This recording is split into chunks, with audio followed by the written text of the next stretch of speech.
কোনো মুসলমানের কাছে যদি কোরবানির 3 দিন 10ই জিলহজ, 11ই জিলহজ, 12ই জিলহজ, মানে কোরবানি যেদিন হয় এটারই কয় 10ই জিলহজ।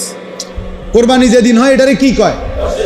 এটা এই দিন তার পরের 2 দিন, এই 3 দিনের ভিতরে চলাকালীন অবস্থায় প্রথম দিন সকাল থেকে মানে কোরবানির দিন ভোর থেকে তৃতীয় দিন সন্ধ্যা পর্যন্ত যদি কোনো ব্যক্তির কাছে 52.5 ভরি রূপার দাম সমপরিমাণ টাকা, তার নিত্য প্রয়োজনীয়, ওই যে কইলাম বাজার, ওষুধ, বই, খাতা কলম, গ্যাস বিল, বিদ্যুৎ বিল, এগুলোর টাকা ছাড়া, খরচ ছাড়া অতিরিক্ত যদি কারো কাছে 52.5 ভরি রূপার দাম সমপরিমাণ টাকা, পণ্য, মাল থাকে, সম্পদ থাকে, আল্লাহর কসম ওই ব্যক্তির উপরে কোরবানি ওয়াজিব, কোরবানি ওয়াজিব, কোরবানি ওয়াজিব।